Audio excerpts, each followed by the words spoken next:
Assalamualaikum viewers. Today we are going to start Dawn Opinion, namely Human Capital Disasters by Faisal Bari. आज हम human capital disasters को पढ़ने जा रहे हैं कि जो है वो ह्यूमन कैपिटल डिजास्टर्स में यानी कि पाकिस्तान के अंदर जो डिजास्टर्स आया हुआ है ह्यूमन कैपिटल में, उस हवाले से इस आर्टिकल को लिखा गया है। ठीक है, हम इसको स्टार्ट करते हैं। इकोनॉमिकली इम्पोर्टेंट है ये। ठीक है। The World Bank recently launched the Human Capital Review Report for Pakistan in Karachi and Islamabad. ठीक है, वर्ल्ड बैंक ने अभी रिसेंटली ही लॉन्च किया है, ह्यूमन कैपिटल रिव्यू रिपोर्ट अपनी जारी की है जो पाकिस्तान और इस्लामाबाद में। The headlines of the report were not a surprise. जो हेडलाइन थी रिपोर्ट की वो सरप्राइजिंग नहीं थी। क्यों?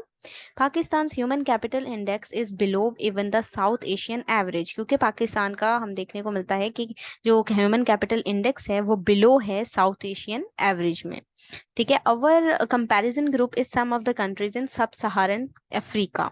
ठीक है, और अगर हम अपना कंपैरिजन करें, पाकिस्तान का कंपैरिजन करें, तो सब सहारन अफ्रीका के कुछ कंट्रीज हैं जिनसे हमारा कंपैरिजन हो सकता है। Our population growth is still too high. हमारा जो पॉपुलेशन ग्रोथ है वो अभी भी बहुत ज्यादा हाई है। Too many children die in infancy. बहुत ज्यादा बच्चे इन्फेंसी में ही मर जाते हैं। Too many mothers die in maternity. और बहुत सी मदर्स डाई हो जाती हैं मैटरनिटी के दौरान, और माल नरिश्ड, और कुछ माल नरिश्ड की वजह से, ग़िज़ायत की कमी का शिकार होकर। Too many children grow up malnourished और स्टंटेड। ठीक है, और बहुत से बच्चे जो हैं वो जो है वो स्टंटेड और ग़िज़ायत की कमी का शिकार होकर, जिनकी स्टंटेड मतलब जिनकी ग्रोथ नहीं हो पाती, ठीक है, उसका शिकार होकर जो है वो शिकार हो जाते हैं। 23 million children age 5 to 16 years remain out of school. और उसके बाद 23 मिलियन जो बच्चे हैं जो 5 से 16 साल तक के हैं, ठीक है, वो आउट ऑफ स्कूल्स हैं। Most children gate poor quality education. बहुत से बच्चों को क्वालिटी एजुकेशन नहीं मिल पा रही है। Skill programmes do not exist for most children. Skill programmes भी मौजूद नहीं है बहुत से बच्चों के लिए। And people do not have access to safe drinking water and decent waste disposal facilities. और ज्यादातर लोग जो हैं उनको सेफ जो ड्रिंकिंग वाटर है ना वो तक अवेलेबल नहीं है, उनकी एक्सेस वहां तक भी नहीं है, और ना ही कोई वेस्ट डिस्पोजल फैसिलिटीज उनके पास मौजूद हैं। This is all we know. ये वही तमाम चीजें जो हम जानते हैं, and have known for quite some time. ठीक है, और जो हम याद रखेंगे भी, हमें जानना भी होगा कुछ अरसे तक।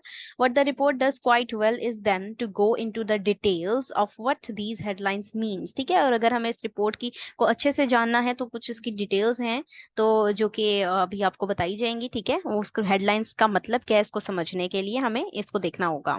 It gives plenty of good examples. ठीक है, भरमार है, प्लेंटी बहुत ही ज्यादा एग्जांपल्स इस तरह के मौजूद हैं। And infographic to make the headlines come alive for readers. और कुछ ग्राफिकल पिक्चर्स भी मौजूद हैं जिसके थ्रू जो है रीडर इस चीज को देख सकता है, इन हेडलाइंस को अंडरस्टैंड कर सकता है। I think this is important for Pakistanis to see. ठीक है, यहाँ पे राइटर कह रहे हैं कि उनका ख्याल है कि पाकिस्तानियों को ये देखना चाहिए, उनके लिए इम्पोर्टेंट है। Sometimes we get desensitized when desensitized. ठीक है, डिसेंसिटाइज्ड क्या होता है? बेहिस होना, जिनके अंदर सेंसिटिविटी मौजूद नहीं होती है। ठीक है, when we keeping hearing 23 million children are out of school. अब वो कह रहे हैं कि कुछ अक्सर ऐसा होता है, देखने को मिलता है कि जो है हम लोग बेहिस हो चुके हैं। ठीक है, क्यों? क्योंकि जब हम सुनते हैं कि 23 मिलियन बच्चे जो हैं वो आउट ऑफ स्कूल हैं, do not fully realise what it means for these children. लेकिन हम ये प्रॉपर तरीके से रियलाइज नहीं करते कि उन बच्चों के लिए इसका क्या मतलब हो सकता है। Their families in the country, और उन बच्चों के लिए, उनकी फैमिलीज के लिए और उस कंट्री के लिए कितनी जो है वो ये सीरियस इशू हो सकता है। ठीक है, the report also does a good job for telling us what some of the consequences and implications of the current state of human capital are. ठीक है, रिपोर्ट ये भी अच्छे तरीके से बताती है कि किस तरीके से जो है इस के अकॉर्डिंग जो है वो कंसिक्वेंसेस, जो नताइज हैं, जो इम्प्लीकेशंस हैं, ठीक है, वो कितनी हो सकती हैं, किसके लिए? एक करंट स्टेट के लिए, और उसके ह्यूमन कैपिटल जो है उसका इस तरीके से जाना कितना सुवियर हो सकता है। Though we also know these, again it is good to be given specifics. ठीक है, अब उनमें से जो है आपको स्पेसिफिक्स जानना बेहतर है।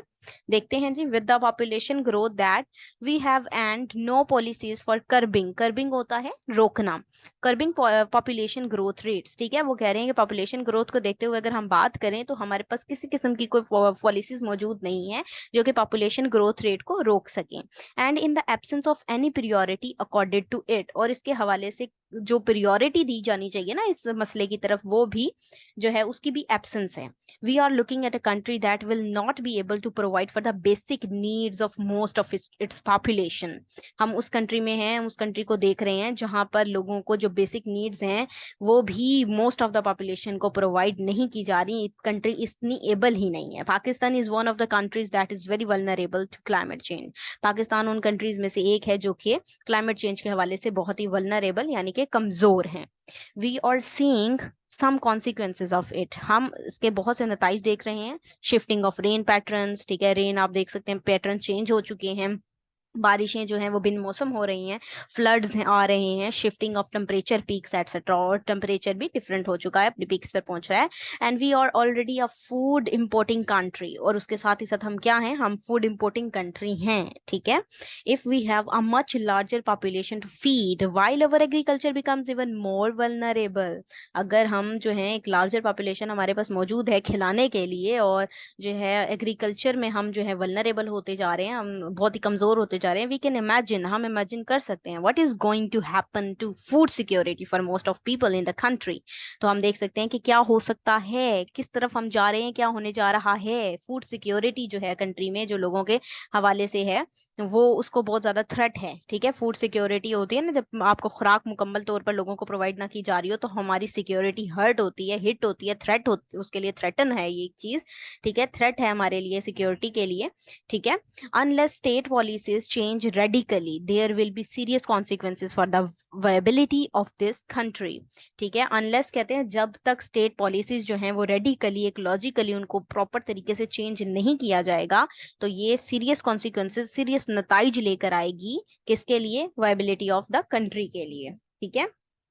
वायबिलिटी होती है एबिलिटी टू वर्क सक्सेसफुली, यानी कि जो कंट्री है वो प्रॉपरली सक्सेसफुली इस तरीके से काम नहीं कर सकेगा। When we have more people we need more of everything. जब हमारे पास इंसान ज्यादा होंगे तो हमें चीजों की जरूरत भी ज्यादा है। For younger population we need schools. Younger population के लिए स्कूल्स की जरूरत है। We have not been able to achieve any enrolment related education targets ever. Even today we have not achieved 100% enrolment at the primary level, ठीक है। और enrolment की ज़रूरत होती है, ज़्यादा से ज़्यादा लोगों को लिटरेट करने की, पढ़ाने की ज़रूरत होती है। एजुकेशन टारगेट्स हमने कभी भी इस तरीके से नहीं हम पहुंचे हैं, हमने कभी उसको अचीव नहीं किया। इवन टुडे भी अगर हम देखें तो हमने 100%, इवन प्राइमरी लेवल पर भी 100% अचीव नहीं किया है एजुकेशन एनरोलमेंट को, ठीक है। क्योंकि एक जो सक्सेसफुल कंट्री होता है उसके लिए जो है तकरीबन तकरीबन कम से कम जो है वो 40% एक हाई एजुकेशन होनी चाहिए। लेकिन यहाँ प्राइमरी लेवल की बात हो रही है, और प्राइमरी लेवल तक भी हमने तो 100% नहीं जो है वो हासिल की अभी तक। How are we going to educate a population that keeps growing. अब बात ये हो रही है, सवाल ये पैदा होता है यहाँ पर अकॉर्डिंग टू राइटर, कि जो किस तरीके से पॉपुलेशन जो ग्रो कर रही है उनको एजुकेट किया जाएगा। With malnourished at 40% in our children, और उसमें क्या है, साथ ही साथ जो गजाइत की कमी का शिकार चिल्ड्रन है वो 40% है। How much of our children potential is being destroyed. किस तरह से, कैसे इनकी पोटेंशियल जो है वो डिस्ट्रॉयड होगी। What kind of adults are they going to grow into. किस तरीके के एडल्ट्स जो हैं वो ग्रो करेंगे सोसाइटी में। What will they be able to do for themselves, their families and the country. वो किस तरीके से एबल होंगे, इस काबिल कैसे होंगे कि वो अपने अपने फैमिलीज और अपनी कंट्री को सर्व कर सकेंगे। What sort of next generation are they going to produce, और नेक्स्ट जनरेशन आने वाली जनरेशन को किस तरह से प्रोड्यूस किया जाएगा। क्या उनको प्रॉपर फैसिलिटीज या एजुकेशन प्रोवाइड कर पाएगी ये वाली जनरेशन नेक्स्ट जनरेशन को। Considering mall nutrition in one generation impacts the next generation, और अगर हम इस चीज को कंसिडर करें कि जो ग़िज़ायत की कमी का शिकार एक जनरेशन है, उसके इम्पैक्ट नेक्स्ट आने वाली जनरेशन पर भी पड़ेंगे। ये भी एक सवाल है राइटर की तरफ से। आगे देखते हैं। The report brings out the human capital disaster that we are and what we are headed towards. The report लेकर आई है ह्यूमन कैपिटल डिजास्टर को, कि हमारा डिजास्टर किस तरह से है, कि हमें किस चीज की जरूरत है, हम किस तरफ जा रहे हैं। What while the World Bank has to use diplomatic language to deliver difficult messages, we do not have to be diplomatic, ठीक है। यहाँ पर वो बता रहे हैं कि वर्ल्ड बैंक जो है वो डिप्लोमेटिक लैंग्वेज को वो यूज करता है, ठीक है, डिलीवर करने के लिए मैसेज, लेकिन we do not have to be diplomatic, ठीक है, हमें नहीं लेकिन होना चाहिए। We should say it starkly and understand it clearly, ठीक है, स्टार्कली होता है वाजिया तौर पर, ठीक है, हमें वाजिया तौर पर ये समझ लेना चाहिए, ठीक है, we are human capital disaster and unless government and state policies change radically and permanently and right away, there will be serious consequences for the viability and sustainability of this country, ठीक है। तो यहाँ पर वो यही कह रहे हैं कि हम तो ह्यूमन कैपिटल डिजास्टर का शिकार हो चुके हैं, लेकिन जब तक जो है गवर्नमेंट एक ऐसी पॉलिसी मुरतब नहीं करती जो रेडिकल हो, रैशनल हो, परमानेंट हो, ठीक है, बेहतर रास्ते की तरफ लेकर जाए, तो उस तरीके से क्या होगा कि सीरियस कॉन्सिक्वेंसेज होंगे सिस्टम सस्टेनेबिलिटी और अवेलेबिलिटी ऑफ द कंट्री के लिए। It should also be kept in mind, ये चीज भी दिमाग में रखनी चाहिए, that the political and economic crisis that we are seeing currently are also being caused by dynamics that are driven by human capital crisis. ठीक है, कि पॉलिटिकल जो इकोनॉमिक क्राइसिस है ना, तो वो भी अगर हम करंटली देखें तो वो एक ह्यूमन कैपिटल क्राइसिस को ही जो है वो जन्म दे रहे हैं, उसके काज बन रहे हैं, क्योंकि क्राइसिस हैं जिसकी वजह से परेशानियां भी बढ़ती जा रही हैं। If we think solving the political and economic crisis should be the priority and we do not address the human capital crisis, these other crises are going to keep coming back। ठीक है, यानी यहाँ पर है कि अगर हम सोचते हैं कि पॉलिटिकल इकोनॉमिक क्राइसिस को हमें ठीक करना चाहिए, तो हमें प्रायोरिटी देनी चाहिए कि जो है वो हमें एड्रेस नहीं करना किससे, ह्यूमन कैपिटल क्राइसिस से, ठीक है। These other crisis are going to keep coming back, ठीक है, और वो जो दूसरे क्राइसिस हैं पहले उनको हम बेहतर की तरफ लेकर जाएंगे तो फिर हमारी ये चीज खुद ब खुद ही ठीक हो जाएगी। The World bank staff in their presentation and in subsequent discussions, ठीक है, वर्ल्ड बैंक के हवाले से आपको बता रही हूँ उसकी प्रेजेंटेशन और जो उनकी डिस्कशंस हैं, were also diplomatic and appreciated the efforts governments have been making in the area of human capital, और जो ह्यूमन कैपिटल के एरिया में जितनी भी एफर्ट्स हो रही हैं उनको अप्रिशिएट भी करते हैं। But given the state we are in with our human capital indicators the worst in the region, लेकिन अगर हम अपने कैपिटल ह्यूमन कैपिटल की बात करें तो वो इंडिकेट क्या कर रहे हैं, बहुत ही वर्स्ट हैं पूरे रीजन में, and among the worst in the world, even दुनिया के अंदर भी वर्स्ट हैं, and definitely not in line with the comparator countries if the comparator is decided on the basis of per capita income and other economic variables। अगर per capita income और दूसरे economic economy के साथ, economic variables के साथ अगर हम compare किया जाए हमारी कंट्री को, तो वो कंपैरेटर बनने के भी उस तरीके से काबिल नहीं है। How can one be anything but alarm, ठीक है, किस तरह से कोई एक सोच सकता है, लेकिन ये एक अलार्मिंग सिचुएशन है। And how can the blame not be put on the governments of the last many decades, और कब तक जो है वो गवर्नमेंट पर ही लास्ट मैनी डिकेड से जिस तरह से इल्जामात चलते आ रहे हैं, ब्लेम चलते आ रहे हैं, वही होता रहेगा। ये क्वेश्चन है राइटर की तरफ से। आगे कहते हैं the problem is not new either, कि ये जो मसला है वो नया नहीं है। So it is not one government or political party that has led us here, कि तो ये एक गवर्नमेंट या एक पॉलिटिकल पार्टी नहीं है जो हमें यहाँ पर तक ले आई है। Economic experts and commentators writing in the 1980s were also talking of the same issue, ठीक है, वो कह रहे हैं कि 1980 में भी जो डिफरेंट कमेंटेटर थे वो भी इसी इशू के हवाले से लिखा करते थे। Pakistan was behind on it's human development indicator, के पाकिस्तान उस वक्त भी जो है वो बिहाइंड था अपनी ह्यूमन डेवलपमेंट इंडिकेटर के अकॉर्डिंग हम बात करें।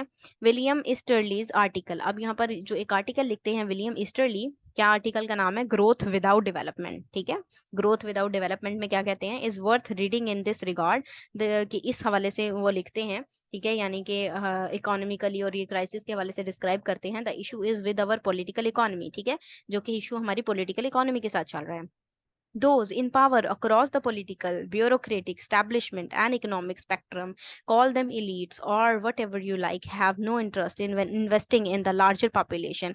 ठीक है, अब जो पावर में है, जिनके आपको यहाँ पर इन्होंने नाम नेमली आपको बताया, political, bureaucratic, establishment and economic spectrums, इन तमाम इलीट्स को इनको तमाम को जो तमाम ये इदारे हैं इनको इलीट्स जो है वो कॉल किया जाता है। ठीक है, वट एवर यू लाइक, आप जो मर्जी उनको कहें, have no interest in investing in the larger population, उनमें कोई इंटरेस्ट नहीं पाया जाता लार्जर पॉपुलेशन के अंदर इन्वेस्ट करने के लिए, किसी किस्म का इंटरेस्ट नहीं है। Their model of governance is one of exploitation and extraction, उनका जो मॉडल ऑफ गवर्नेंस है वो एक्सप्लॉयटेशन और एक्सट्रैक्शन का ही में से ही एक है। For them most of the population of the country and there is plenty of it is quite expendable as long as they are able to extract something out of them. ठीक है, तो उनमें से पॉपुलेशन जो है ज्यादा से ज्यादा जो कंट्री की पॉपुलेशन है, प्लेंटी ऑफ उनमें से जो है वो एक्सपेंडेबल है। ठीक है, and as long as they are able to extract something out of them, ठीक है, अब उनमें से वो देख सकते हैं कि किसको एक्सट्रैक्ट कर सकते हैं, समथिंग आउट ऑफ देम, कि उनमें से कुछ एक्सट्रैक्ट कर सकते हैं। Why would they spend resources on their development, वो कहते हैं कि अपने डेवलपमेंट के लिए ये रिसोर्सेज क्यों खर्च कर रहे हैं उनकी डेवलपमेंट के लिए, ये भी सवाल कर रहा है यहाँ पर writer. The result shows in our policies, आगे वो कह रहे हैं कि रिजल्ट शो करता है हमारी पॉलिसीज के थ्रू, हमें रिजल्ट नजर आता है। Though we have heard the rhetoric about the importance of health and education by every government without fail, ठीक है, अब हमें एक बयानिया भी नजर आता है जो इंपॉर्टेंस हेल्थ और एजुकेशन की इंपॉर्टेंस के हवाले से है। When have we spent more than 2% odd of our GDP on either, जब हम 2% ही जीडीपी में से खर्च करते हैं। Never it is not a surprise then that we are where we are, कि हम कहाँ हैं, ठीक है, हम कहाँ हैं। 23 million out of school children, 23 बच्चे जो हैं वो मिलियन बच्चे स्कूल से बाहर हैं। About 45% of enrolled children going to private school, और 45% प्राइवेट स्कूलों में जा रहे हैं। And most of the children in school getting poor quality education, और बहुत ज्यादा बच्चे जो हैं वो पुअर क्वालिटी एजुकेशन ले रहे हैं जिसका कोई खास फायदा नजर नहीं आता। ठीक है जी, sugar coatings aside, we are a human capital disaster and we are going to be in even more trouble if we do not change direction radically and immediately. तो अगर हम इस हवाले से बात करें ह्यूमन कैपिटल डिजास्टर के हवाले से, तो हम कह सकते हैं कि ये ट्रबल जो है तभी मुश्किल हो सकती है, क्लियर हो सकती है, जब हम जो है एक रेडिकल और इमीडिएट डायरेक्शन में चीजों को लेके जाएंगे। Policies of previous governments created this disaster and the current government is doing the same, ठीक है, और करंट गवर्नमेंट भी वही कर रही है जो पहले से पॉलिसीज चलती आ रही हैं। The hope for major change given our political economy issues ample on display at present is slim. तो अब होप ये है कि मेजर चेंज लेकर आया जाए, पॉलिटिकल इकोनॉमिक क्राइसिस के हवाले से चेंज लेकर आया जाएगा तो ही इन चीज़ों को बेहतर किया जा सकता है। ठीक है जी, और ये था इसका एनालिसिस। अगर आपको ये पसंद आया तो काइंडली इसको लाइक कीजिएगा, शेयर कीजिएगा। Thank you very much, Allah Hafiz.